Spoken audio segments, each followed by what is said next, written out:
Somewhere in a factory, a person you will never meet decided how your Toyota behaves, how long your lights stay on, when your doors lock and when they don't, what your car does the moment you walk away from it. And they made every one of those choices for an average driver who doesn't actually exist. Not for you. Most owners drive for years and never change a single one of them. They just accept whatever the car came with, the same way you accept the ringtone your phone shipped with. But a few of those factory defaults are quietly working against you. A battery drained overnight, a door that unlocks when it really shouldn't, a safety system fighting your hands instead of helping them. And by the time you notice, the damage is already done, sitting in a repair bill or in a moment you wish you'd handled differently. Here's the part nobody tells you. Almost all of it is hiding right there in your dash menu. 3 or 4 button presses, no dealer visit, no tools, no money. You just have to know which ones matter. So let's open that menu. Setting number 10, the door that unlocks itself. You pull into a parking spot, shift into park, and before you've even taken your foot off the brake, your Toyota has already unlocked every single door. All of them, wide open to anyone standing beside the car. That's a setting. It came switched on from the factory, and most owners have no idea it's there, because it feels like something the car just does. Convenient, right? Nobody has to reach for a handle. But think about where you actually park. A dark lot, a busy street, a traffic light where someone walks between the lanes. The moment you slow down and shift, your car quietly announces that it's open for business. And there's a second half to this that's even easier to miss. Many Toyotas are set to unlock the whole cabin when the driver's door opens, or to auto-lock only above a certain speed. So in slow traffic, in a parking garage, in a drive-through line, the doors are sitting unlocked and you're looking at your phone. Here's what to change. Go into the vehicle settings in your dash display, find the door lock section, and set the unlock behavior to driver's door only. Then set the doors to lock automatically as soon as the car starts moving instead of waiting for a speed threshold. 2 changes, maybe 90 seconds of your life. Now when you park, only your door opens. Everyone else waits for you to press the button, which is exactly how it should be. And when you're rolling, the car locks itself down without you thinking about it. It's the kind of thing you don't appreciate until the one night you're glad the passenger door didn't open. Security isn't about the day something happens. It's about all the days before it. Setting number 9, the warning that arrives a second too late. Your Toyota is watching the road ahead of you right now. There's a sensor behind the badge or up near the mirror, scanning traffic, measuring the gap, doing math on whether you're closing in too fast. And somewhere in a menu, there's a dial that decides how early it's allowed to speak up. From the factory, that dial sits in the middle. Not early, middle. Because a car that shouts too soon annoys people in showrooms, and an annoyed owner is a complaint. So the default is tuned for comfort, not for the worst day of your driving life.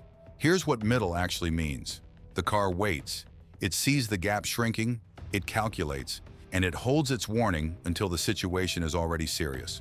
On a dry road with a clear head, that's fine. You'd have braked anyway. But on wet tarmac with a heavy load in the back, or in that half second where you glanced at a notification, middle is the difference between a hard stop and a crunch. Move it to the earliest setting. In your vehicle settings menu, look for the collision or distance warning option and shift the sensitivity up 1 notch. Yes, it will chirp at you more often. For about a week, you'll find it a little dramatic. Then something strange happens. Your following distance naturally stretches out because the car keeps gently telling you that you're too close, and your hands start responding before your brain does. That's the real gift here. It isn't just an earlier beep. It's a driving habit being rebuilt in the background, for free, by a system you already paid for. Most owners will drive their entire ownership with that dial untouched, and most of them will never need it. The ones who do need it usually only need it once. Setting number 8, the lights that wait too long. Your Toyota decides for itself when to switch the headlights on. There's a small sensor on the dash reading the sky, and from the factory, it's set to the least sensitive level, meaning it waits. It wants proper darkness before it commits. The problem is that half-lit hour when the sky is gray and the road is dim, but the sensor still calls it daylight. Your dashboard is glowing, so nothing feels wrong. Meanwhile, the car coming toward you can't pick you out of the background at all. In your vehicle settings, find the light sensor sensitivity and raise it 1 or 2 levels. While you're in there, Shorten the headlight off delay so the lights don't sit burning in your driveway long after you've walked inside. 90 seconds of menu tapping and your car starts lighting up before you'd think to ask for it. Being seen has never been about how well you can see. Setting number 7, the key that never sleeps. Your smart key is talking. Right now, sitting on a table inside your house, it's sending out a signal every few seconds looking for your car, and your car is listening back all night from the driveway. That constant conversation does 2 things nobody warns you about. It slowly drains the tiny battery inside the fob, which is why keys seem to die out of nowhere. And it hands anyone with a cheap signal amplifier a way to stretch that conversation across your wall and open your car without ever touching your key. Toyota built a fix into the fob itself. Most of them have a sleep mode. Hold the lock button and press the unlock button twice, and the key goes quiet until you press something again. In the vehicle menu, you can also turn the smart entry system off entirely when you're leaving the car parked for a while. It's the one setting on this list that protects the car while you're asleep.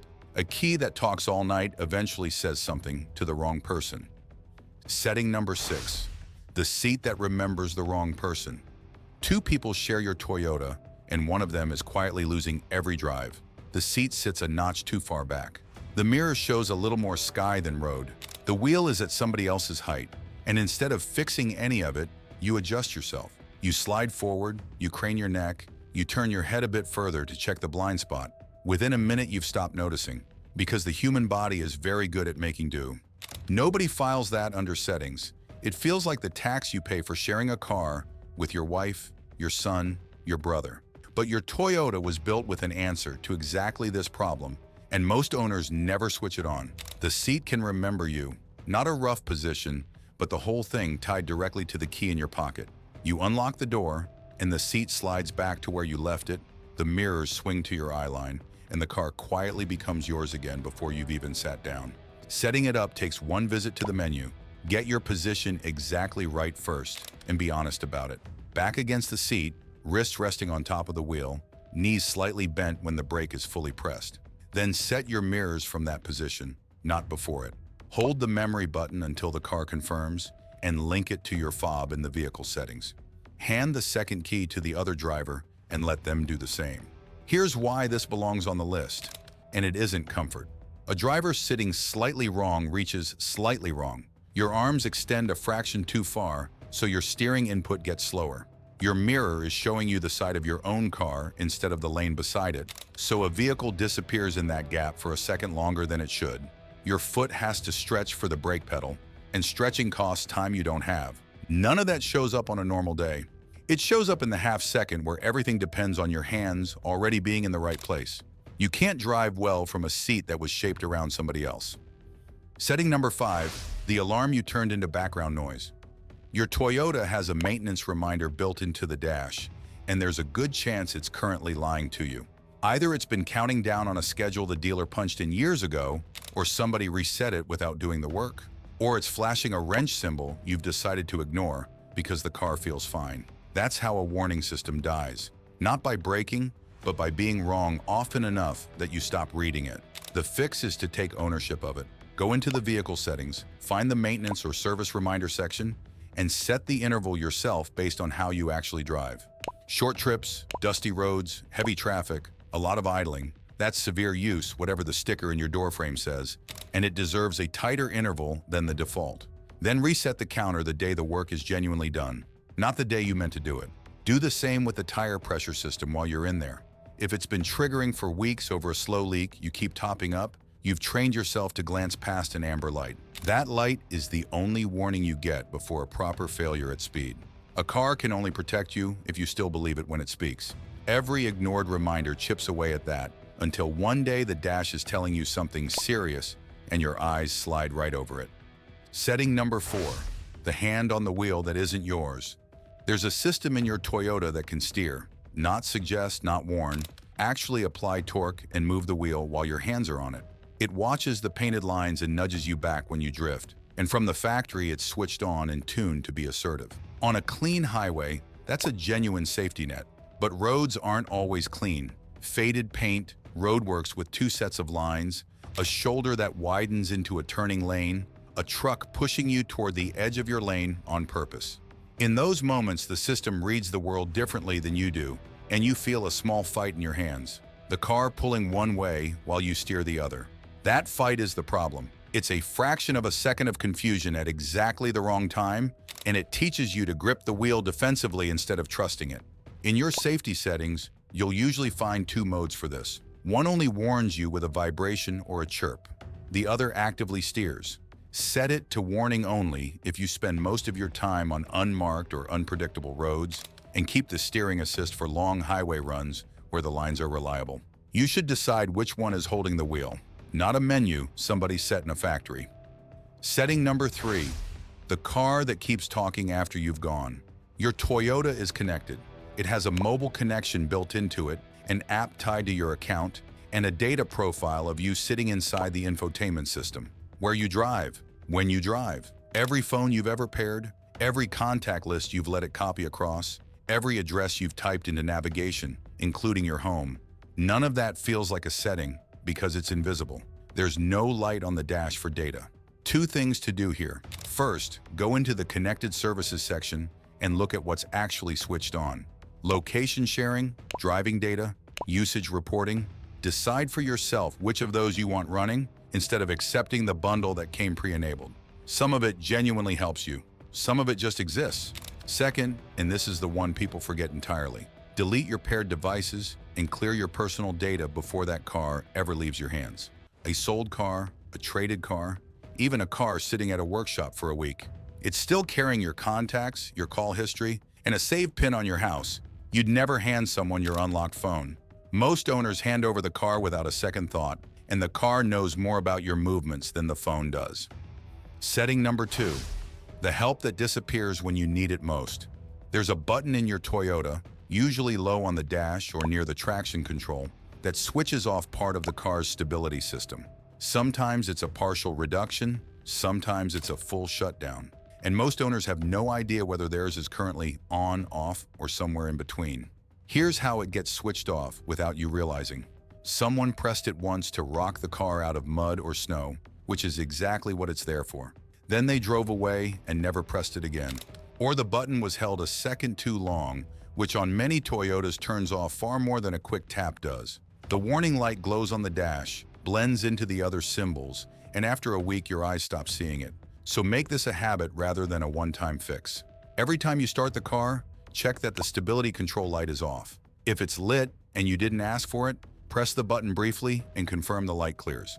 What you're protecting is the system that catches a slide before you've even felt it beginning. It breaks individual wheels faster than any human reaction, and it works silently. You'll never know how many times it has already saved you. Switch it off deliberately for 10 seconds in deep mud if you must. Just never drive home that way.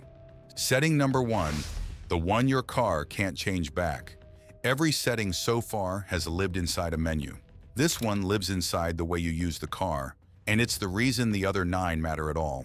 It's the transmission and drive mode you leave your Toyota sitting in by default. Eco because it feels responsible, or Sport because it feels good, or whatever mode the last person selected 3 months ago, still quietly running every time you start the engine. Eco softens the throttle. That's the entire point.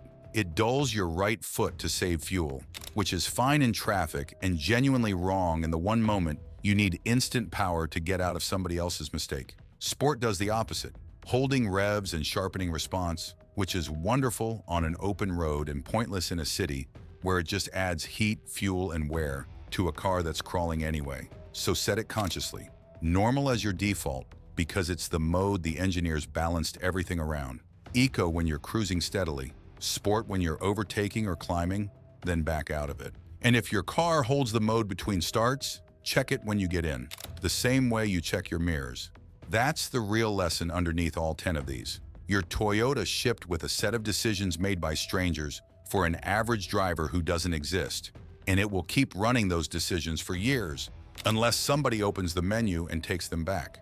10 minutes in your settings today buys you a car that behaves the way you choose. Nobody is going to do it for you, and by the time the default becomes a problem, the choice has already been made.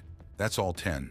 None of them cost money, none of them need a workshop, and every one of them is sitting in your dash, waiting for someone to open the menu. Pick 2 this week and change them. You'll feel the difference on the very next drive. If this made you want to go sit in your car and start tapping through settings, that's exactly the idea. Here on All About Toyota, that's what we do every week. The features, the tricks, and the small decisions that quietly decide how long your Toyota lasts and how well it looks after you. Subscribe so you don't miss the next one, and tell me in the comments which of these 10 you'd never even heard of. Drive safe, and I'll see you in the next video.